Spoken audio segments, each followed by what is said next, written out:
네가 복을 받고 크게 번성하리라. 네가 복을 받고 크게 번성하리라.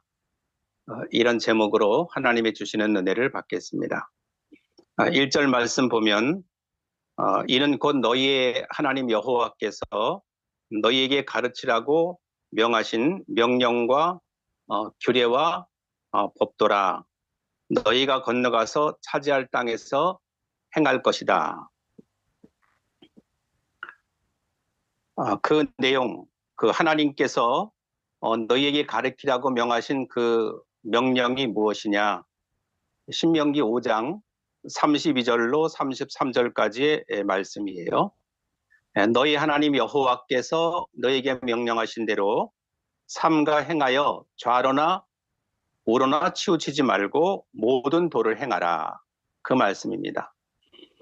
좌로나 우로나 치우치지 말고 명령하신 대로 하나님의 도에 행하라.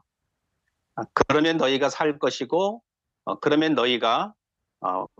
복이 너희에게 있을 것이고 또 너희가 차지한 땅에서 너희의 날이 길 것이다. 하나님이 안전하게 보호해 주시고 또 크게 복을 주신다. 그런 말씀입니다. 2절 말씀 보면 너와 네 아들과 네 손자들이 평생에 네 하나님 여호와를 경외하며 내가 너에게 명한 그 모든 규례와 명령을 지키게 하기 위한 것이며 또 네 나를 장구하게 하기 위한 것이라. 이렇게 하나님이 복을 주시는 이유가 무엇인가? 복을 주시는 이유는 한 가지입니다. 평생 하나님을 경외하고 하나님을 따르면서 하나님의 명령을 지키게 하려고 하시는 것입니다. 그리고 우리의 나를 장구하게 오랫동안 우리에게 은혜와 평강 가운데 살게 하시려고 그 복을 주신다. 그래서 3절에 보면 이스라엘아 듣고 그것을 삼가 그것을 행하라. 그리하면 네가 복을 받는다. 이 쉐마 들으라 이스라엘이여. 이 들으라는 말씀이 많이 반복이 되죠. 그래서 아멘으로 화답하고 그 말씀을 들은 다음에 그냥 듣는 것으로만 중단하는 것이 아니라 들으라고 하는 것은 뭐냐면 들은 다음에 지켜서 행동하라, 실천하라,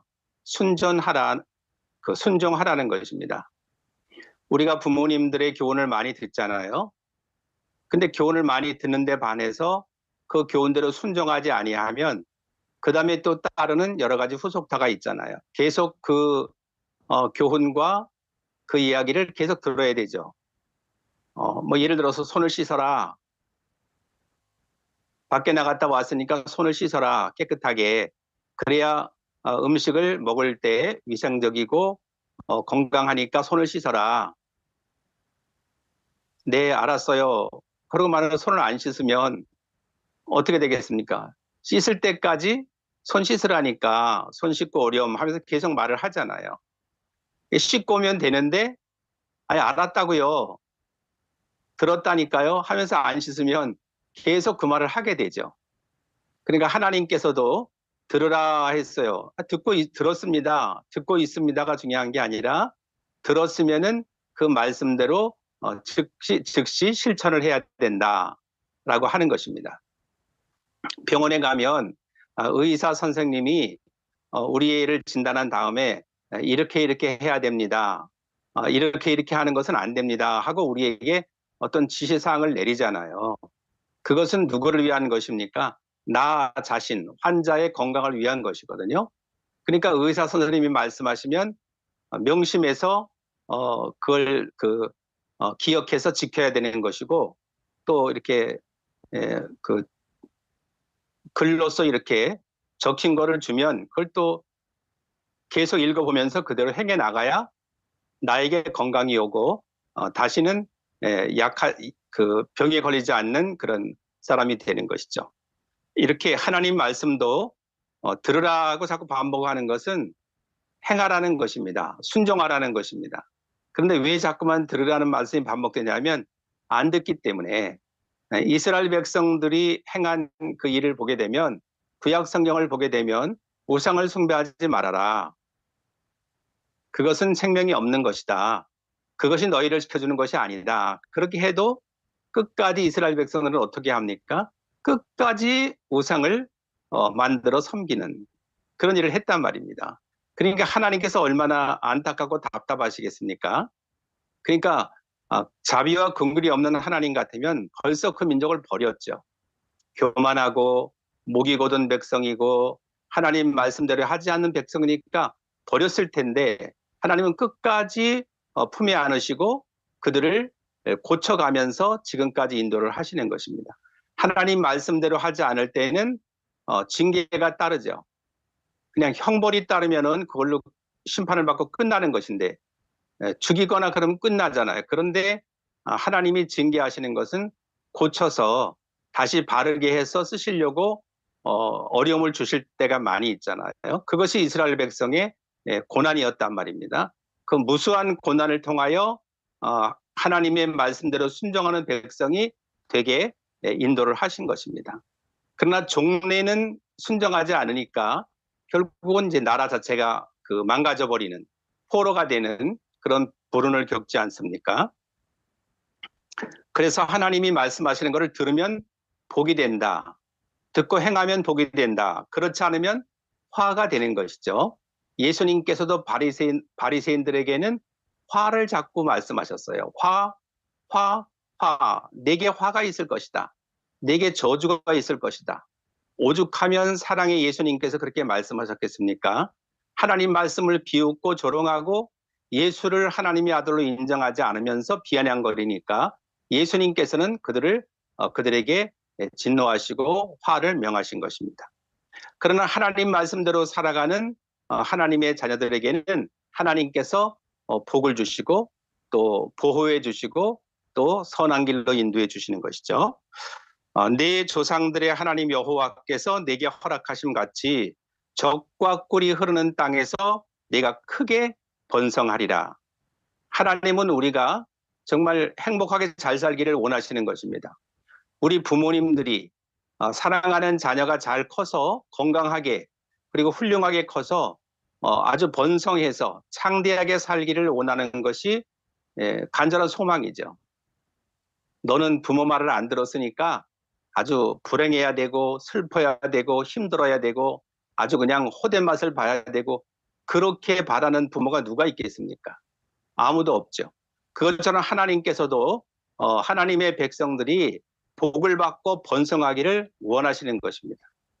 그래서 크게 번성할 것이다. 아주 잘 될 것이다. 너희 민족이 창대하게 될 것이다 하고 축복을 하시는 것입니다. 적과 꿀이 흐르는 땅에서, 아주 옥토의 땅에서 좋은 환경 가운데서 복을 누리며 살게 될 것이다. 그것이 하나님의 소원이었던 것입니다.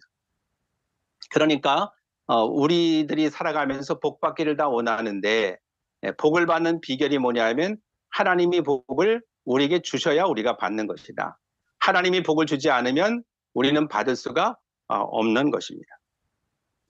10절에 보면 하나님께서, 내 하나님 여호와께서 아브라함과 이삭과 야곱에게 주겠다고 약속하신 땅으로 들어가게 하신다. 그게 하나님의 주시는 복입니다. 하나님이 조상에게 약속하신 것, 믿음의 조상에게 약속하신 대로 들어가게 하신다. 거기서 너희가 건축하지 않은 크고 아름다운 성읍을 얻게 하신다. 노력하지도 않았는데, 우리가 땀 흘려 힘들여 짓지도 않았는데 크고 아름다운 성읍을 얻게 하신다 하는 것입니다. 자, 우리가 이렇게 지금 막 폭염이잖아요. 습도는 많고 계속 32도, 3도 막 올라가는 그런 더운 여름에 우리가 밖에 있다가 너무 덥잖아요. 그러다가 이제 밖에 있다가 더위를 좀 피해야 되겠는데, 좀 쉬어야 되겠는데 더위를 피할 곳이 없다면 얼마나 막막하겠습니까? 근데 하나님께서 우리에게 더운 가운데 있다가도 쉴 수 있는 공간, 우리에게 다 집을 허락해 주셨잖아요. 그래서 시원하게 들어가서 샤워를 하고 그리고 휴식을 취할 수 있는 그런 환경을 주셨단 말입니다. 그래서 시원한 물도 마시고 하면서 우리가 휴식을 취하는 것이죠. 그것이 얼마나 다행스럽고 얼마나 감사한 일인지 모르는 것입니다. 그리고 11절에 보면 내가 채우지 아니한 아름다운 물건이 가득한 집을 얻게 하신다. 또 내가 파지 아니한 우물을 차지하게 하신다. 하나님이 다 행복한 그 여건을 마련하여 놓으신다는 것입니다. 그렇다고 해서 우리가 뭐 수고도 안 하고 땀도 안 흘리고 노력도 안 하고 그냥 있어서는 안 되는 것이죠. 공부 안 하고 책도 안 보고 아무것도 안 하고 있는데 내가 학업이 향상이 되겠습니까? 성적이 올라가겠습니까? 절대 될 수 없는 거죠. 내가 해야 될 노력과 수고는 기본적인 것이 있는데 그렇게 하다 보면 하나님의 지혜와 총명과 명철을 주시고 그래서 깨닫게 하시고 더 잘 알게 하시고 더 기억나게 하시고 더 창의적이 되게 하시고 더 번성하도록 만들어 주시는 것이죠. 우리가 기본적인 노력은 해야 되는데 거기에 비해서 하나님이 주시는 복이 너무나 크다라고 하는 것입니다. 그래서 심지 아니한 포도원과 감람나무를 차지하여 내게 마음껏 먹고 배부르게 할 것이다. 그러니까 일하지 말고 그냥 이렇게 공짜로 주는 것만 바라라는 것이 아닙니다. 절대로. 우리가 하나님 말씀 따라 순종하면 우리의 삶 속에서 내가 노력한 것보다 100배로 1000배로 더 많은 것을 누리게 해주신다. 그런 뜻인 것입니다. 자, 우리가 집에서 배가 너무나 고파요. 배가 막 배에서 쪼르륵 소리가 나요. 그러면 우리 친구들이 뭘 만들어서 먹나요? 아니죠. 냉장고를 열면 엄마가 정성껏 마련해 놓은 그런 음식들이 있어요. 꺼내 먹으면 되는 거잖아요. 얼마나 감사해요.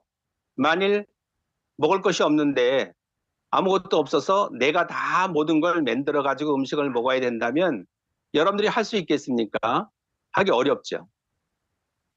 다 만들어진 것이 냉장고에 있기 때문에 냉장고를 열면 아주 맛있는 것들이 시원한 것들이 있단 말입니다. 그것을 먹을 수 있는 것, 그것을 마실 수 있는 것이 얼마나 큰 행복인지 모르는 것입니다.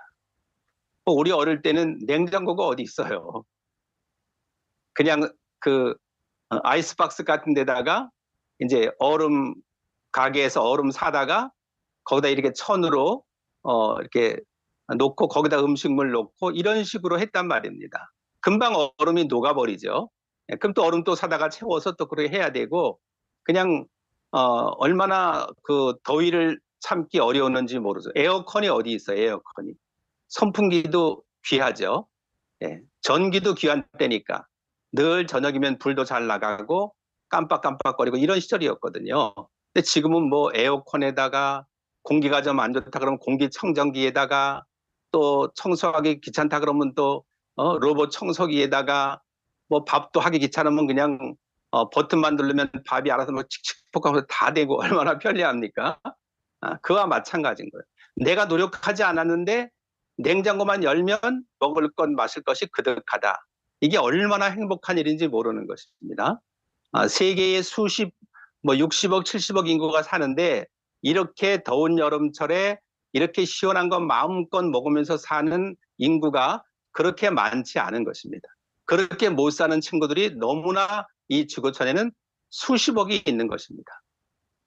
그러니까 우리는 얼마나 지금 행복하게 산다는 것을 우리는 감사할 줄 알아야 하는 것입니다.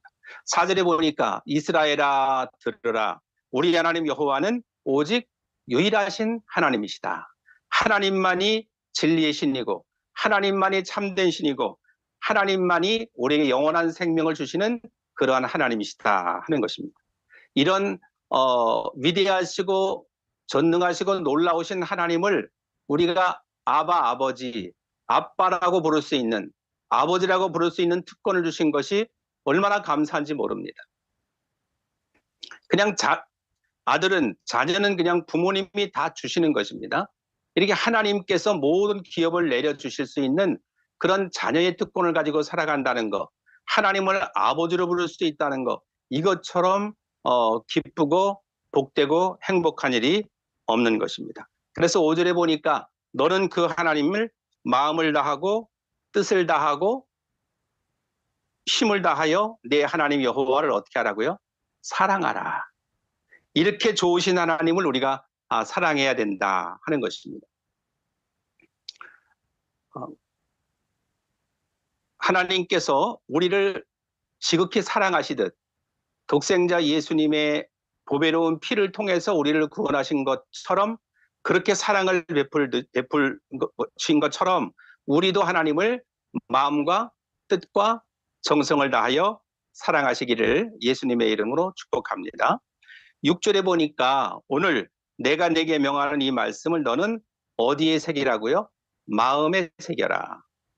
비석에다가 조각도로 그 깊은 글씨를 새기면 오랫동안 그 글씨가 남아 있잖아요. 묘지에 가보면 비석이 있는데 돌에 새겨진 글씨가 그대로 있잖아요. 바람이 불고 비가 오고 눈이 와도 그대로 있는 것처럼 하나님의 말씀을 마음의 비석에 새기라는 것입니다. 어떤 말씀이 있느냐? 14절에 보면 너희는 다른 신들 내 사면에 있는 백성의 신들을 따르지 말라. 사면, 동쪽, 서쪽, 남쪽, 북쪽 어느 쪽에 있는 신이든지 어느 나라가 섬기는 우상이든지 너희들은 섬기지 말라. 그 작은 이스라엘 그 이웃에는 주변에는 얼마나 많은 우상을 숭배하는 그러한 민족이 있습니까? 지금도 이스라엘 주변에 많은 그런 국가들이 있잖아요. 사우디아라비아, 이란, 이라크 뭐 많은 나라들이 있잖아요. 너희는 그런 우상들을 섬기는 나라가 돼서는 안 된다. 15절에 보면 너희 중에 계신 너희 하나님 여호와는 질투하시는 하나님이다. 하나님은 사랑이시지만 왜 다른 신들을 섬기는 것을 질투하시느냐? 사랑이 부족해서가 아니라 너무 사랑이 많으시기 때문에 그 우상을 섬기고 우상에게 절하면 지옥으로 가니까 멸망으로 떨어지니까 모든 것을 빼앗기고 불행하게 그 3, 4대까지 저주를 받으니까 하나님은 너무나 사랑하시니까 우리가 다른 신들을 섬기는 것을 못하게 하시는 것입니다. 부모가 만약에 자녀가 뭘 먹으려고 하는데 안 돼, 먹지 마, 먹으면 안 돼, 큰일 나. 왜 그렇게 했습니까? 그 음식이 상했기 때문에, 그 음식에 오물이 들어갔기 때문에 먹으면 몸이 아플 것이 분명하기 때문에 먹지 말라고 하는 것이죠. 먹지 마, 먹으면 안 돼 하는데 괜찮아고 먹어버리면 그건 탈이 나는 거죠. 그래서 부모가 먹지 말라고 하는 것은 먹지 마, 먹으면 안 돼, 먹으면 큰일 나. 그러면 먹지 않아야 되는 거예요. 그걸 먹는 친구는 없겠죠. 엄마가 먹지 말라면 알았어요. 그럼 안 먹겠죠. 뭔가 위험하다는 걸 아니까. 근데 하나님께서 우리의 모든 것을 아셔서 다른 신들을 섬기지 말아라. 나는 질투하는 하나님이다. 그러면 에이, 하나님 뭐 그렇게 시기하고 질투하셔.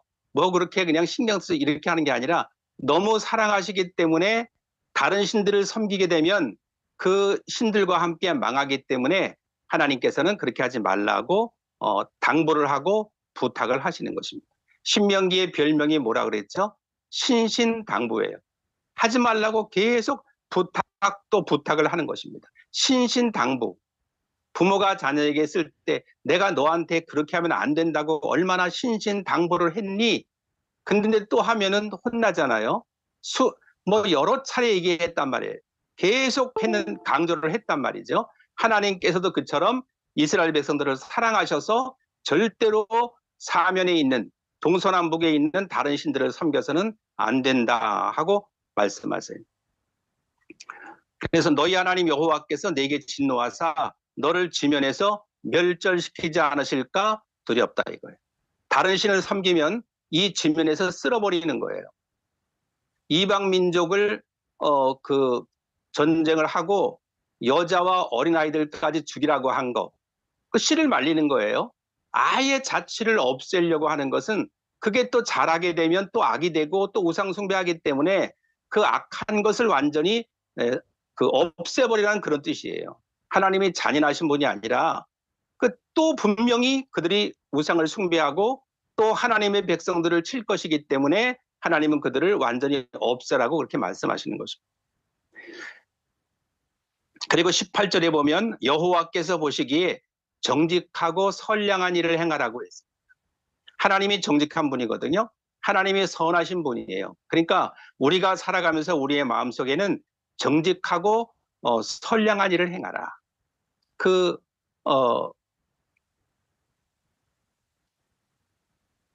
가수 중에 그 박선주라고 하는 가수가 있잖아요.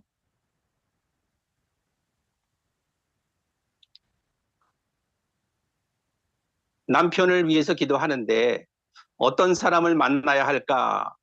독실한 크리스찬이거든요. 근데 어떤 사람을 원했느냐? 첫째는 성실한 사람, 둘째는 거짓말을 아예 못하는 사람.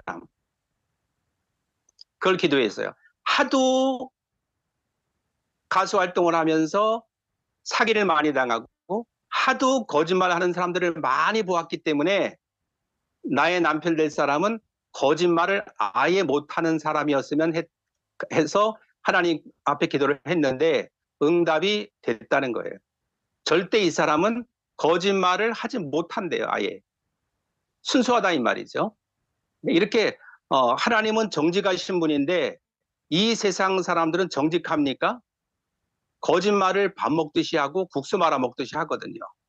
그리고 거짓말 하는 것도 또 핑계를 대고 또 변명을 하고 절대로 그것을 인정하지 않는단 말입니다. 거짓된 신을 섬기는 사람들, 거짓의 영이 들어간 사람들은 전부 그렇거든요. 그러나 하나님은 정직한 분이시고 정직의 영이기 때문에 하나님의 백성들도 정직하게 살기를 원하시는 것입니다. 내가 가진 것이 적어도 내가 모든 것이 부족하여도 정직하게 살아야 하나님의 복을 받습니다. 성경에 복받은 사람들을 보면 전부 그런 사람들이에요. 이삭처럼 정직하게, 다윗처럼 정직하게, 다니엘처럼 정직하게, 그런 사람들은 하나님이 크게 사용하시는 것입니다. 근데 아유 그렇게 살다간 쫄딱 망해. 대충 거짓말도 잘 해야지. 어떻게 그렇게 바보같이 멍청하게 정직하게만 살아갈 수가 있어? 그렇게 세상을 못 살아. 만약에 그렇게 생각하거나 그렇게 자녀에게 야 때론 거짓말도 필요해 이렇게 가르치는 부모가 있다면 하나님의 말씀에 역행하는 것입니다. 거기에는 심판이 따르는 거예요. 하나님 말씀에. 하나님 말씀 들으면 영생이고 축복이고 크게 번성하지만 안 따르면 멸망이고 그건 심판을 받을 수밖에 없게 되는 거예요. 그래서 무섭다는 거예요. 거짓말 마음대로 하고 내 마음대로 하고 싶은 대로 다 해도 괜찮아요. 그런데 하나님의 심판이 있는데 죽은 다음에만 심판이 있는 것이 아니라 살아가면서도 그 심판을 받는데 나뿐 아니라 내 자녀와 후손들에게도 그것이 임한다면 얼마나 끔찍한 일입니까? 그래서 내 자녀와 내 후손을 위해서라도 정직하게 선하게 하나님 말씀대로 살아야 천대까지 번성케 하는 크게 번성케 하는 하나님의 복을 누리게 될 줄로 믿습니다. 그래서 우리는 하나님이 기뻐하시는 일만 해야 되는 것입니다. 내가 어떤 일을 하다가 내가 어떤 생각을 하다가 이거 가만히 생각해 보니까 하나님이 기뻐하실 것 같지 않다. 그러면 바로 돌이켜야 됩니다. 근데 계속 고집을 부리고 하나님이 기뻐하는 것이 아닌 것 같은데도 자꾸만 나가다 보면 그 박선주 가수의 간증도 새롭게 하셔서 아주 굉장히 은혜롭게 들었는데 얼마나 많은 고난을 당했는지. 근데 하나님이 그를 그 방황하는 가운데서 정말 천사 같은 사람을 만나서 하나님께로 또 돌아올 수 있도록 그렇게 하신 것입니다. 그러니까 하나님의 자녀에게는 고난이 너무나 많습니다. 그런 유명한 연예인들도 고난이 너무나 많습니다. 고난이 없는 사람은 없어요. 고난이 많으면 많을수록에 하나님은 더 크게 복을 주시는 것입니다. 그렇다고 해서 일부러 고난받을 필요는 없어요. 안 받아도 될 고난을 일부러 사서 받는 것은 바보 같은 일이죠. 근데 하나님이 우리를 귀하게 쓰시려고 연단하시고 고난 주시는 것은 그 과정을 잘 겪고 오래 참으면 그것이 복이 되는 것이죠. 자, 나중에 20절에 보니까 우리 자녀가 커서 엄마 아빠 우리 하나님 여호와께서 명령하신 증거와 규례와 법도가 뭐예요? 그렇게 물으면 뭐라고 해야 되느냐? 21절에 얘야 우리가 옛날에 이집트에서 파라오의 종이 되었단다. 그때 여호와께서 권능의 손으로 우리를 이집트에서 인도하여 내셨단다. 여호와께서는 우리 눈앞에서 크고 두려운 재앙을 이집트와 파라오와 그의 온 집에 베푸셨단다. 왜 그랬냐 하면은 우리 조상들에게 약속하신 땅을 주어서 들어가게 하시려고 우리를 이집트 파라오의 손아귀에서 인도하여 내셨단다. 그러니까 꼭 명심하고 여호와께서 우리에게 이 모든 규례를 지키라고 명령하신 것을 지켜야 한단다. 그것을 지키는 이유는 우리가 하나님 여호와를 경외하여 항상 복을 누리게 하기 위함이고 또 우리를 오늘날과 같이 행복하게 살게 하려고 하시는 것이기 때문이다. 그렇게 가르쳐줘야 된다는 것입니다. 부모가 할 일은 그냥 나와가지고 뭐 그냥 뭐 공부하라 그러고 그냥 뭐 결혼할 그게 다가 아니라 하나님의 명령과 규례와 법도를 잘 가르쳐 주어야 하는 것입니다. 그래서 자녀가 자라면서 그것을 명심하고 장성에서도 그 길을 떠나지 않는 자녀가 되도록 하는 것, 그것이 이 세상에서 가장 훌륭한 부모이고 하나님이 가장 기뻐하시는 부모가 되는 것입니다. 내가 뭐 남들처럼 얘들을 많이 좋은 걸 못 입히고 못 먹이고 그런 게 중요한 게 아니에요. 내가 다른 부모보다 내 자녀에게 뭐 해준 것이 별로 없다 할지라도 그 아이에게 정말 정직하게 선하게 하나님 말씀대로 살도록 그리고 하나님의 규례와 명령을 잘 가르쳤으면 그것으로 할 일을 다 한 것입니다. 그 나머지는 그 자녀가 부모님이 당부한 가르쳐준 하나님의 말씀대로만 살면 아브라함과 이삭과 야곱에게 약속하신 것처럼 크게 번성하는 복을 주실 줄로 믿습니다. 그래서 하나님을 잘 믿고 그 자녀를 위해서 간절히 눈물로 기도하는 부모, 훌륭한 부모인 것입니다.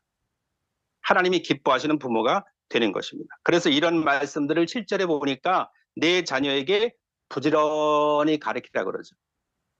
어디에서 가르치라고 합니까? 길을 갈 때나 집에 있을 때나 누워 있을 때나 일어날 때나 이 말씀을 강론하라. 또 8절에 보니까 또 그것을 어디에 매라고요? 손목에 매어서 기호를 삼고 내 미간 이마에 붙여서 표로 삼고 또 손목에 매어서 기호를 삼으라. 그것을 써서 그 하나님 말씀을 써서 손에 매고 이마에 붙이고 항상 기억하고 생각하도록 해주라는 것입니다. 또 9절에 보면 네 집 문설주와 바깥문에 기록하라. 문짝에까지 프레임에까지 그것을 기록하고 드나들면서도 말씀을 기억하도록 마치 타투, 문신을 얼마나 많이 해 젊은이들이 타투, 나중에 다 후회한다고 하더라고요. 그 타투 뭐예요? 막 살에다가 막 잉크로 새기는 거 아닙니까? 바늘로 따끔따끔하게. 그것처럼 하나님의 말씀을 마음속에 새기라고 하는 것입니다. 그렇게 우리 가정과 자녀가 온전히 마음과 뜻과 정성을 다해서 25절 명령하신 대로 이 모든 명령을 하나님 앞에서 삼가 지키면 그것이 곧 우리의 의로움이 되는 것입니다. 하나님 말씀대로 지키는 것이 의로운 가정이 되고 의로운 자녀가 되는 거예요. 내가 뭐 몸을 막 5번, 6번 씻고 뭘 막 더 뭘 깨끗하게 뭘 하고 그래서 의로워지는 것이 아니라 하나님의 말씀대로만 살면 그것이 우리의 의로움이 된다. 하나님이 우리를 의로 여겨주신다 하는 것입니다. 그래서 우리 모두 다른 신들을 섬기지 말고 세상 다른 곳에 한눈을 팔지 말고 하나님만을 뜨겁게 사랑하고 하나님의 명령만을 순종하여 하나님 보시기에 정말 노아처럼 의로운 가정이 되고 의로운 부모와 자녀가 되고 그래서 하나님의 복을 받고